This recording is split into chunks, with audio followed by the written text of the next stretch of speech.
काजल जी चाम के रहुआ आ जाए, पल्लवी जी विकास भैया रहुआ आ जाए। आज के रहुए हीरो बने हमने के। आज एगो छोट लड़का जब गांव से बहरी जाला और इतना बड़ा बिजनेस खाड़ कर देला कि पूरा बिहार ना देश में चर्चा हो जाला। इतना कम उम्र में भैया इतना नाम कमौले बने और इतना कम समय में इतना बड़ा कंपनी देले बनी जेबीके एंटरटेनमेंट, जेकरा पे तमाम गाना हमने के आवत रहेला, बड़ा बड़ा गाना हिट बाटे। लेकिन भैया खाती आज दू लाइन सबसे खास दिन हमारे भैया के आज बाटे। एगो गाना गौले रही अपना एल्बम में, जो उनकी गाना बड़ी स्टेटस में जन्मदिन केहू के रहेला तो लागत रहेला, तमाम स्टेटस रील बनत रहेला वो गाना पे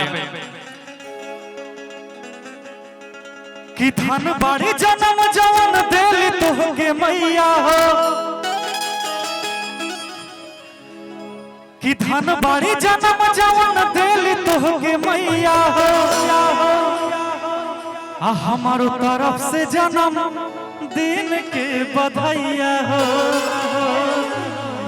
अरे जिंदगी में छुआ तरफ के ऊंचैया हो, अरे जिंदगी में छुआ तरफ के ऊंचैया हो। एक बार भैया खाली ताली हो जाए कि हमारो तरफ से जन्मदिन के बधाइया हो, हमारो तरफ से जन्मदिन के बधाइया हो। धन बाड़ी जन्म जवन देली तोहके मैया हो, धन बाड़ी जन्म जवन देली तोहके मैया हो। जेबीके एंटरटेनमेंट के आज पूरा टीम में उपस्थित बा। हमार दुलरुआ भैया इतना हैंडसम क्यूट भैया, शाहरुख खान जैसा रहुआ लागी ना एकदम, वो ऐसा ही एकदम कवरेज में हैंडसम रहा। हम चाहम कि जेबीके एंटरटेनमेंट के पूरा टीम में ही जाया जाओ। अब भैया के सबसे खास दिन है, अगर आज थोड़ा सा मस्ती ना होई तो कहिया होई। रोशन भैया हम चाहम कि दिन देवेंद्र भैया आ जाए। सूर्या भाई तू जेबीके एंटरटेनमेंट का सदस्य हो, तू आ जा। कि धन बाड़ी जन्म जवन देली तोहके मैया हो, तनी ताली बजाओ। धन बाड़ी जन्म जवन देली तोहके मैया हो, हमारो तरफ से जन्मदिन के बधाइया, हमारो तरफ से जन्मदिन के बधाइया हो।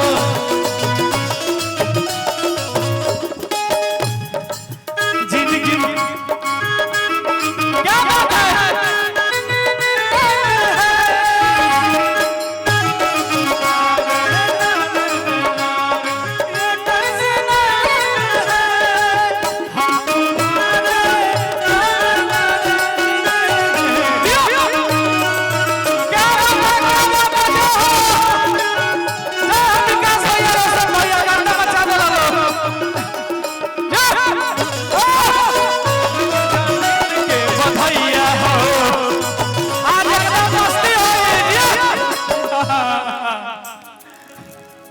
हमारा रोशन भैया कहत रहे वो गाना जवन के वो गाना के आप लोग हर लगन में बजावे नहीं जा।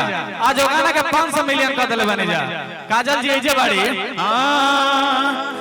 अरे कि मरले समसैया रे, विकास भैया वो नहीं आई,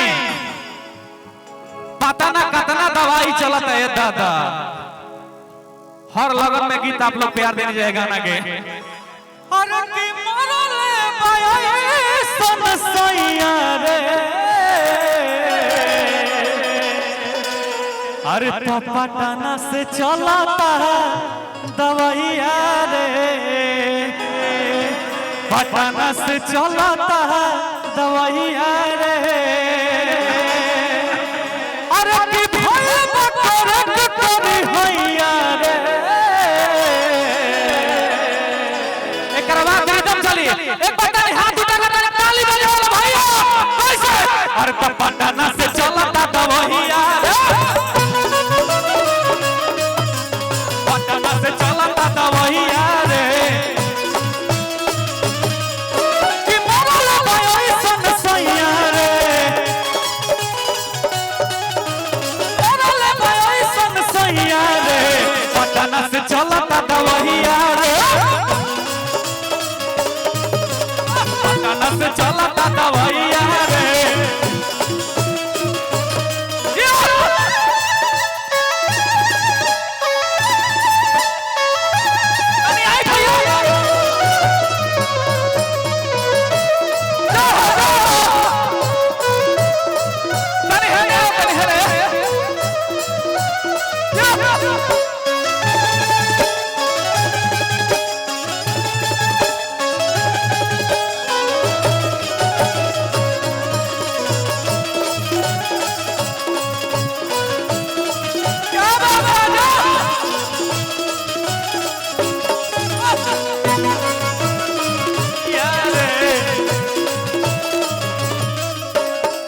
एमे को प्यारा लाइन बा रोशन भैया अरे की जाके हमारा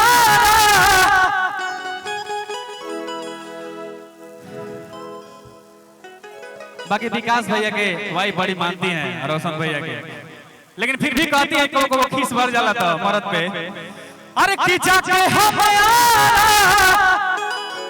करो एक सारा अरे तो आराम नहीं भइल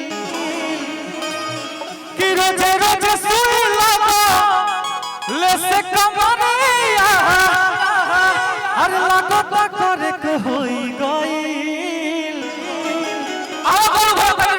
कैसे अरे कि जाके हमारा करो एक सारा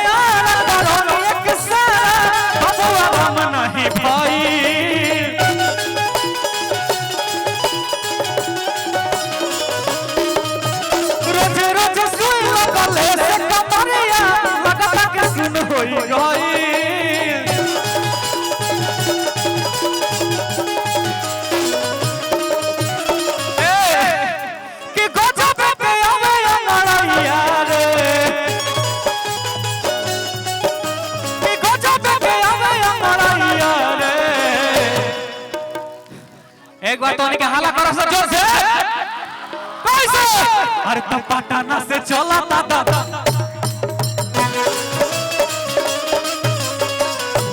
चलता दवहिया रे हमारा अरे नाचा से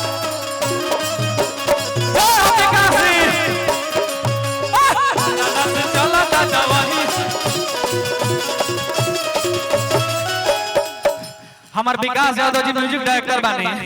आइए के गाना एगो और बड़ा बाजा बनावल म्यूजिक